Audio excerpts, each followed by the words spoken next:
Hello there, and welcome to my social pathology video, which provides you the understanding of underlying mechanics of social problems.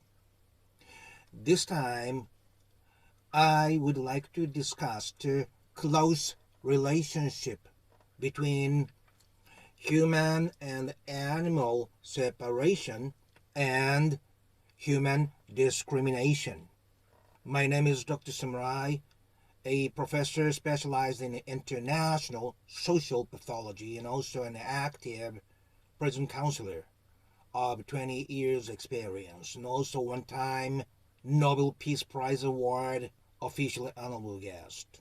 As usual, first I will provide you the general information. Then, in the latter half, I would like to get into the main part of this discussion. There was a case in which a black female employee who works for Department of Defense in Washington, D.C. was pulled over by police around 2 a.m. and handcuffed and arrested on charges of reckless driving and resisting arrest and eluding police. I watched the video in which she kept asking what was the problem with me. But the officer kept insisting, just get out of the car and you'll see, and didn't provide any reason to the lady. It is allegedly said they stopped the car because the tail lights were out, but the officer didn't say that. And later, prosecutor judged the lady should not have been stopped. The reason why I brought up this episode is the phrase this black federal employee casually said. She said, they treated me as if I am not a human. See, what came to my mind as soon as I heard these words of hers? Mr. Derek Chauvin's facial expressions when he was pushing down his knees on Mr. George Floyd's face.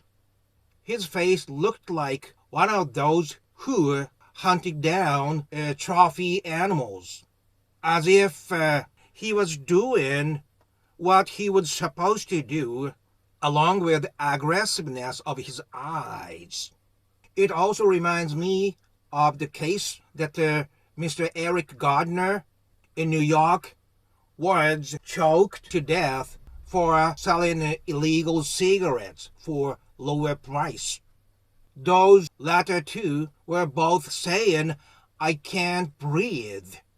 But those two officers just kept choking those two black gentlemen as if they were not human beings but were animals.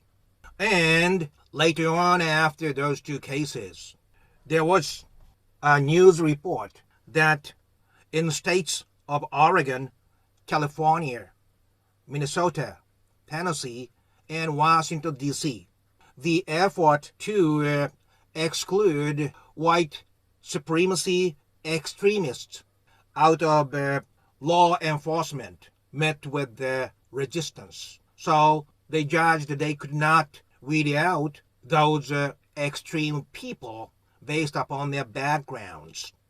The judgment allegedly came down due to the thicket of rejections from Republican, which was pretty much unexpected.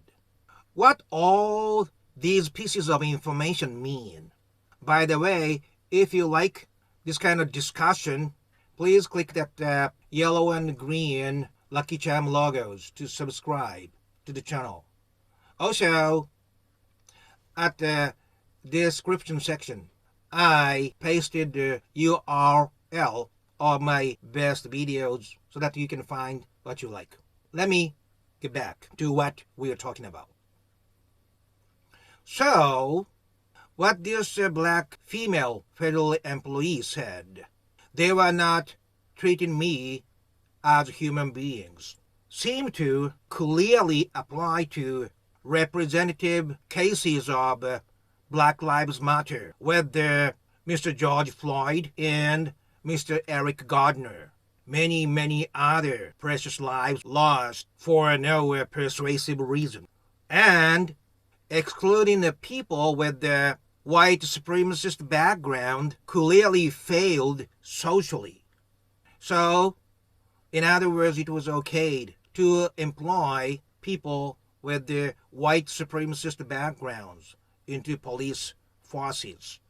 I have been emphasizing as a social pathologist that treating animals with respect will solve so many global and social problems because it indicates the separation between nature and human beings. Human beings are superior than nature.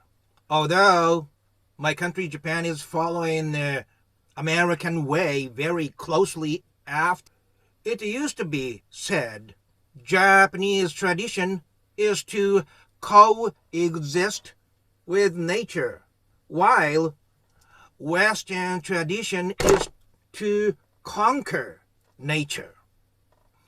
Origin of the Western countries, that the Middle East area around Jerusalem, people started to settle down in unexpected number, and to feed those large number of people who settled down in the area, they had to extend from plant-based foods, which we were originally designed to live on, to animal flesh.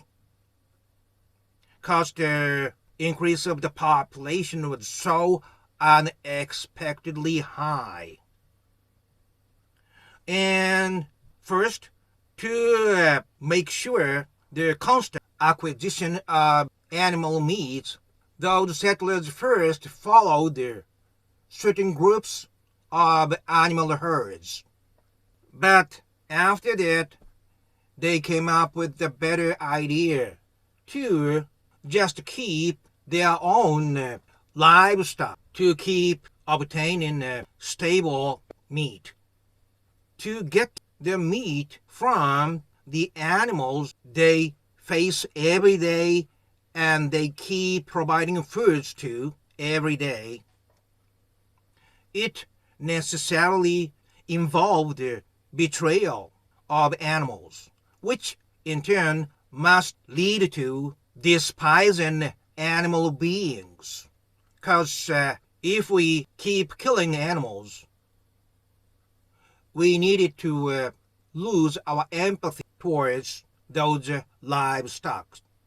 That is the start of the separation between animals and human beings. In other words, nature and what is close to nature and human beings. And this is the start of anthropocentrism, human-centered thinking.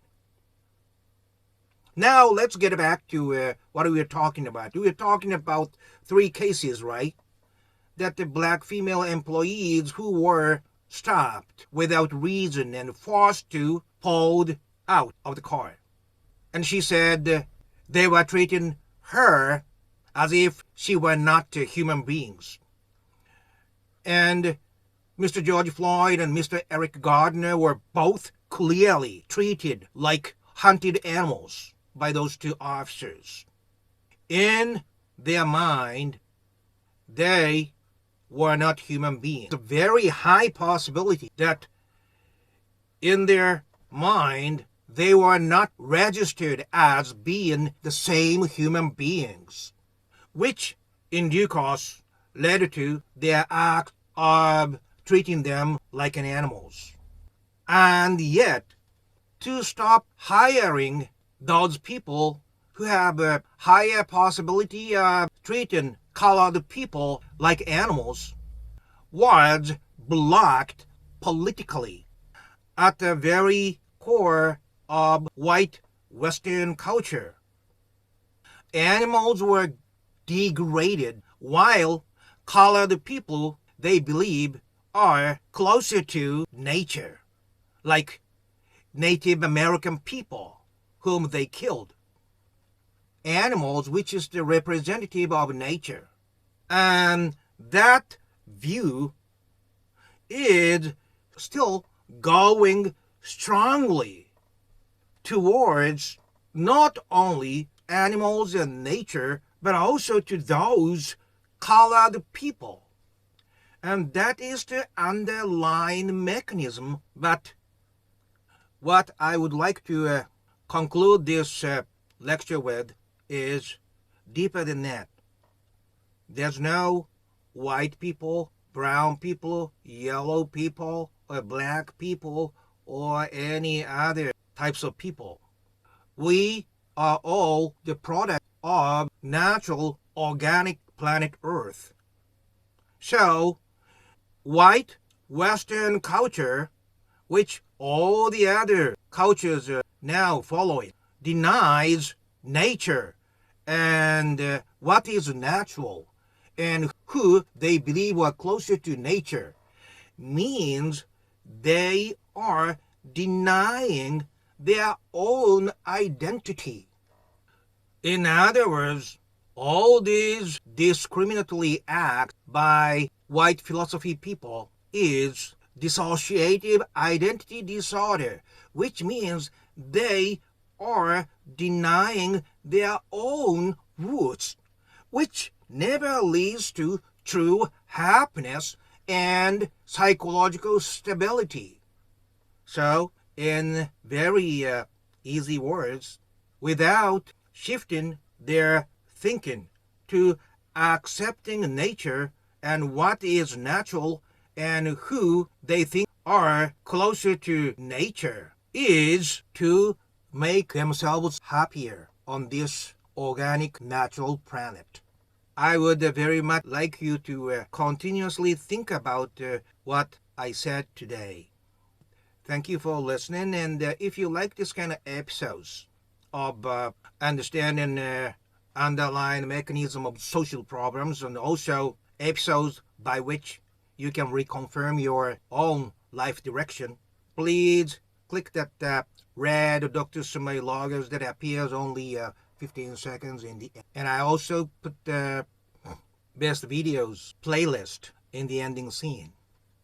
Thank you very much for listening to the end, and please have a peaceful and wonderful time up until next time.